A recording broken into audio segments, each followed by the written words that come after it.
jiital nuyoo bi sunu imam ratib imam Cheikh Ousmane Fansou Bodian te di ko ñaanal yàlla may ko wér ak gudd fan ak njabootu islam njabootu waa kër Cheikh Mohamed Fadilul Mamin ñi nga xam ne ñun ñooñ lañ fi représenté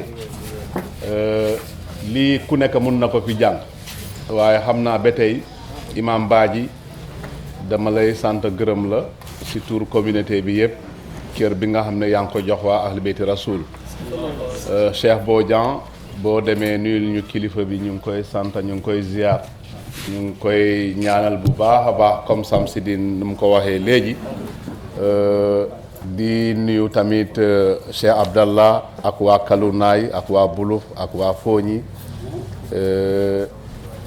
di nuyu waa Casamance yëpp Samsidine wax na léegi li nga xam ne loolu laa waroon wax ci tuuru famille Cheikh Mahfouz kon man damay jublu directement ci jàng bi nga xam ne lugat franciya la ñu xamee ko noonu bismillahi rahmani rahim.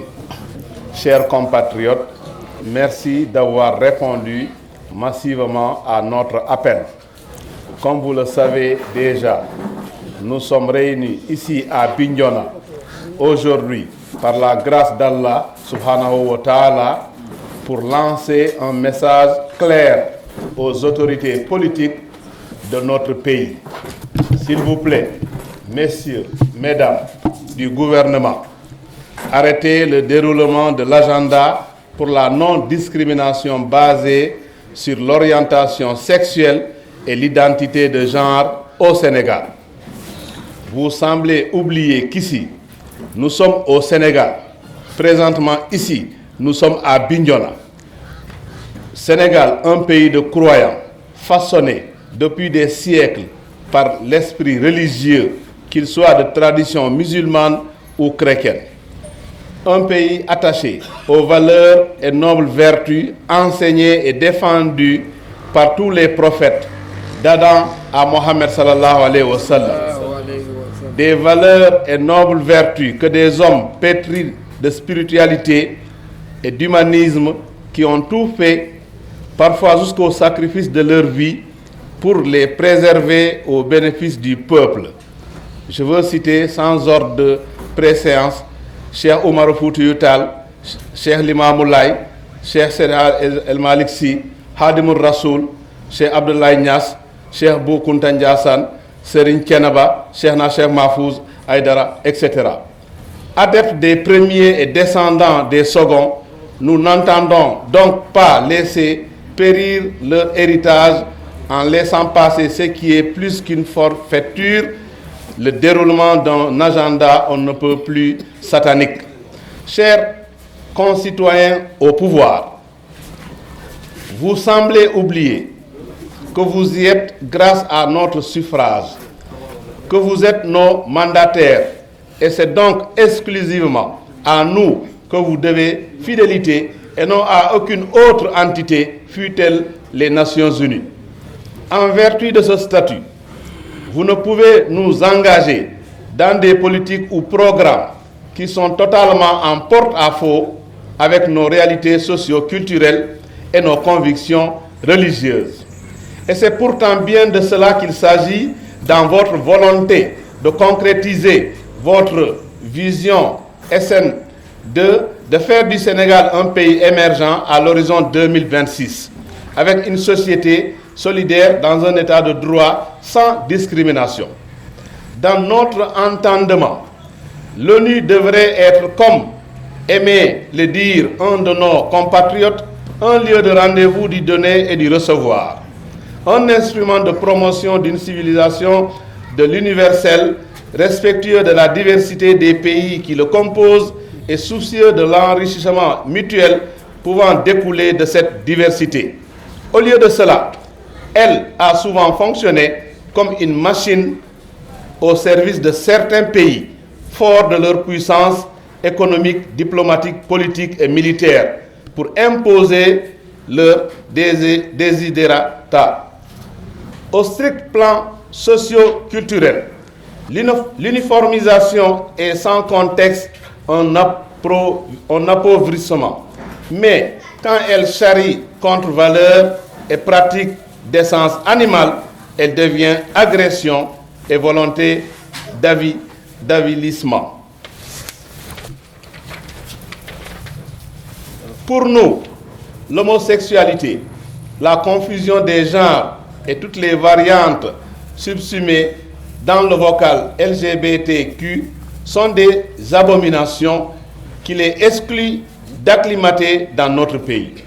Nous avons jusqu'ici subi la mort dans l'âme, la promotion de pratiques aux antipodes et de nos convictions religieuses, la prostitution, les jeux de hasard, etc. Mais avec la question de l'homosexualité, notre réserve de patience est complètement épuisée. Contre la volonté de la légaliser, nous allons opposer celle de la criminaliser. Nous sommes conscients des enjeux de la question, du caractère stratégique qu'elle revêt pour ses tenants, de l'opiniâtre traité de ces derniers quand il s'agit de réaliser les programmes concoctés dans les loges et les états-majors du mondialisme ambiant. Mais nous saurons faire face. Nous avons toute la détermination possible et souhaitable pour investir tous les fronts de lutte culturelle, politique, économique, sociale et religieuse.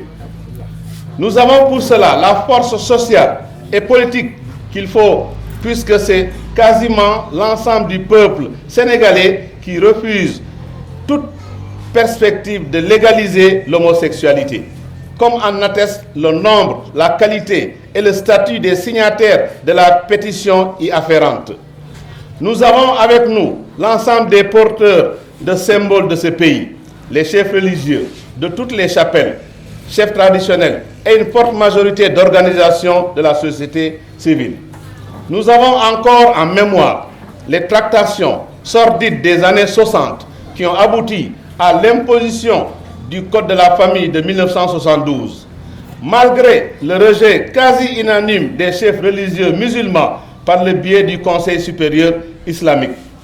Nous avons encore en mémoire le mépris affiché par la plus haute autorité de l'État à l'égard du Code musulman de statut personnel suite au travail sérieux et responsable du SURCOF. Nous avons tiré les leçons de ces ratés du passé et avons travaillé depuis lors aux voies et moyens pour que les causes aussi fondamentales que celles du respect de nos valeurs culturelles et religieuses et de nos intérêts stratégiques de société ne soient plus bafouées. Aujourd'hui, nous exigeons des autorités politiques du Sénégal qu'elles respectent la volonté du peuple sénégalais. 1. Qu'elles abandonnent cet agenda immoral et dangereux en train d'être pernicieusement exécuté dans des secteurs essentiels et aussi sensibles que sont l'éducation, la santé, la culture, l'économie, etc. 2. Qu'elles adoptent d'urgence une loi criminalisant l'homosexualité. Que tout le monde se le tienne pour dit. Sur ces deux exigences, nous ne transigerons jamais, nous ne reculerons jamais. La ilaha illallah, Allahu akbar, Allahu akbar, Allahu akbar, la ilaha illallah, Muhammad Rasulullah sallallahu alayhi wa sallam.